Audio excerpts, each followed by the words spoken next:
All right, hello everybody. Oh my god, oh my god. I just had an epiphany today.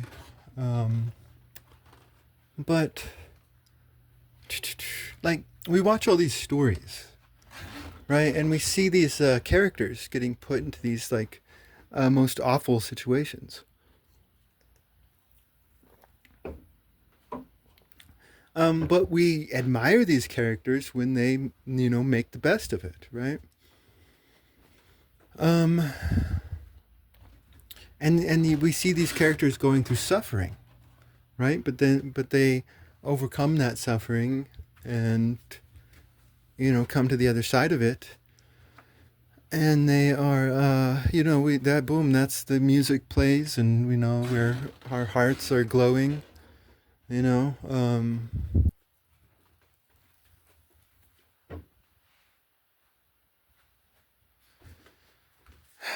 la, la, la, la.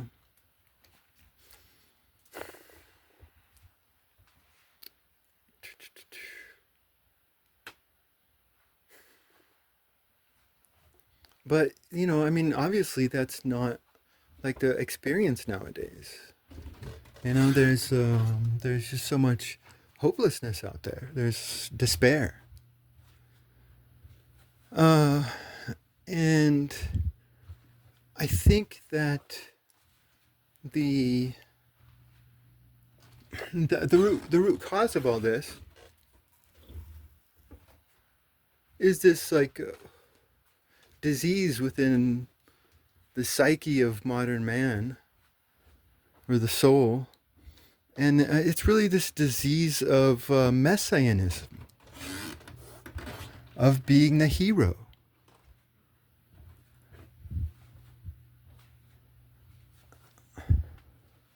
I mean, that's not a cool story. You have the hero saving a bunch of incompetent fools.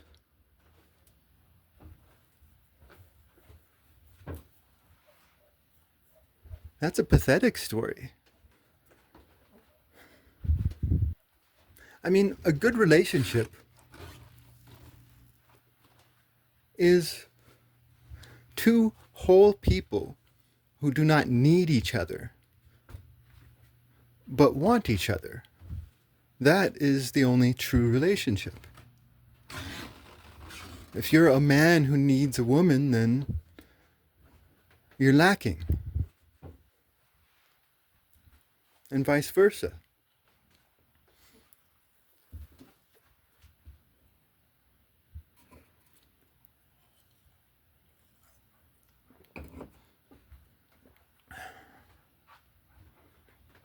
And as goes a relationship, so goes the community.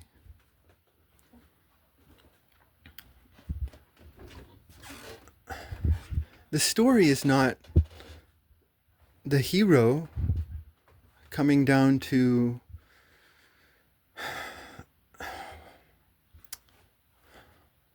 enable the weakness of man.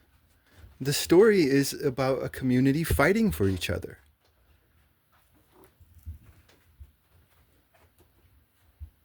About everybody putting in their own talents.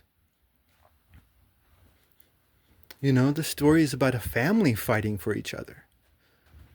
Not a man fighting for his property. Which actually might be a good story, right?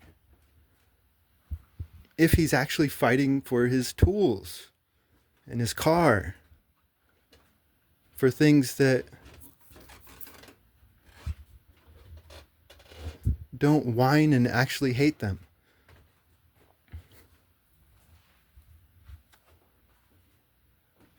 Like, a woman shouldn't be property. Children shouldn't be property. Like, it should be the family fighting that, or the community fighting for each other. I mean, like, if you've ever listened to a narcissist, please do. Oh my goodness.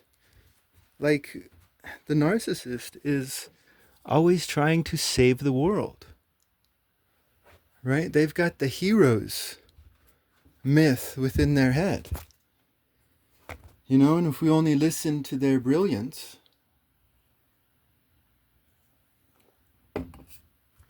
then everything's going to be all right. You know, I mean, shit. No one's coming to save you. I'm not going to save you. I mean, that's not the story. The story is,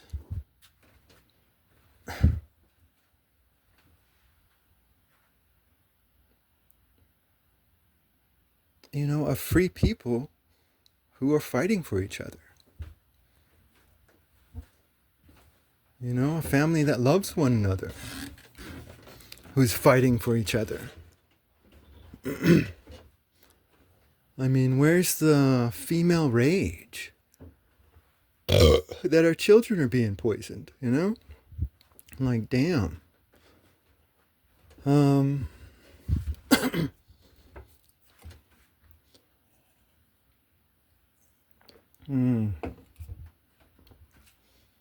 Beer good.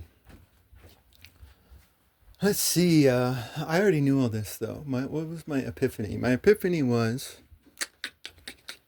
you know, it's just really about your attitude towards it all, right?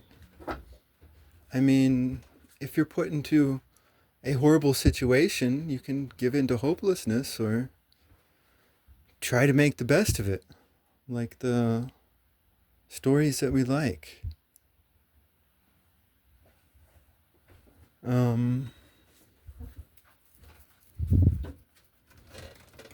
Yeah, I don't know. It's all about just your attitude, I guess. Like, I like to complain. You know, I think complaining can be cathartic. But for me, it's like I like to complain once and then either do something about it or shut the fuck up and do something else.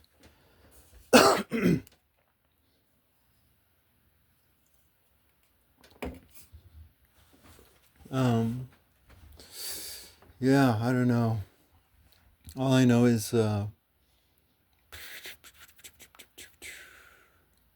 what is the way? Right? The way is Uruguay, right? The Uruguay way. You know, it's all about the present moment. You know, I mean, you can't do anything about all of the epic drama story that's happening in the world. You can't. And if you can, then do something. Shit. Shut the fuck up.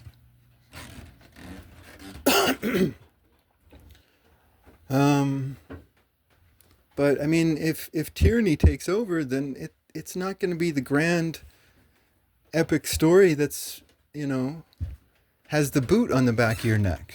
You know, if there's a boot on the back of your neck, it's going to be, you know, the guy across town or the guy next door.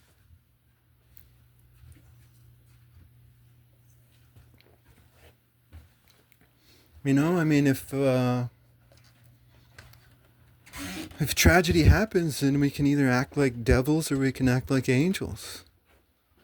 You know, nowadays they want to tell you, dog eat dog, you gotta la la la. You know, no, that's a tragic story right there. The romantic stories are the people who are fighting for each other, I think. Society is sick if it goes into one, and healthy if it goes into the other, right?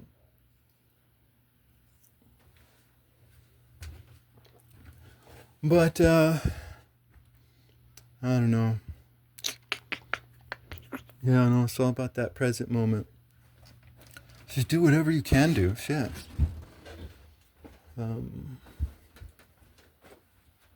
Save yourself. Like, one of the most hardest things you can do is to love yourself. I mean, in order to be whole, you have to be able to love yourself. Shit. You can't give love to another if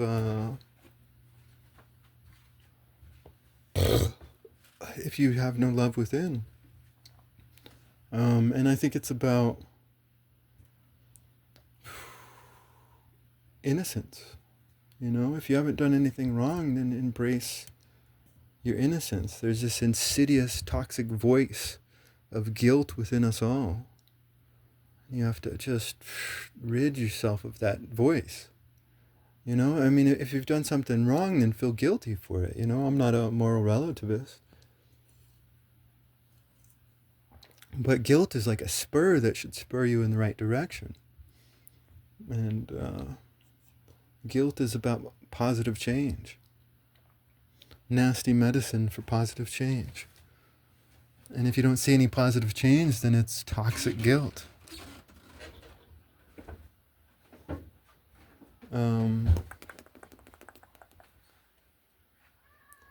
Yeah, no, it's shit. Just,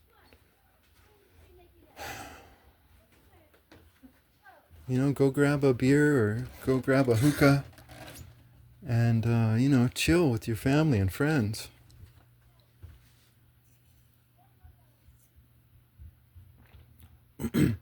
Me, I kind of don't even believe in God because, I'll believe in God when I see a woman's fury for her children.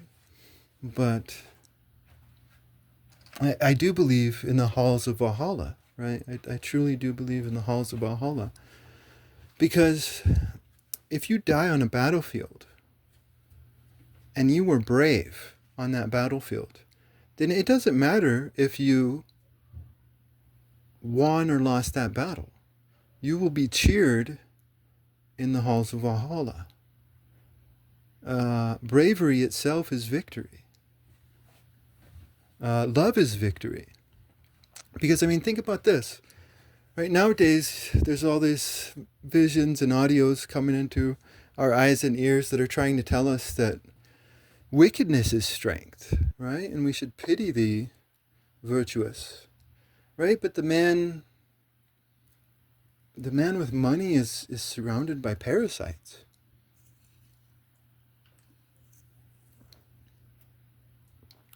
The man of dependence doesn't have anyone to respect. The man at the top of a materialistic world is all alone, though he be surrounded by creepy smiles.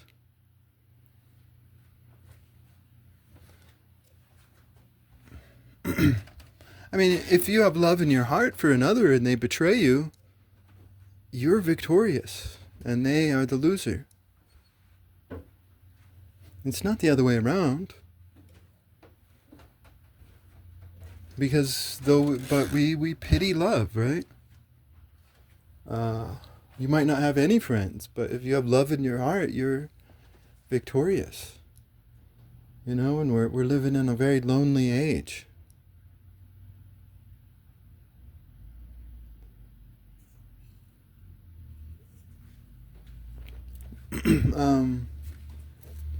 Anyways, I think I'm done rambling. But the epiphany, it's all about just go out there and make the best of it. Be the character that you truly admire. Not this narcissistic sycophant.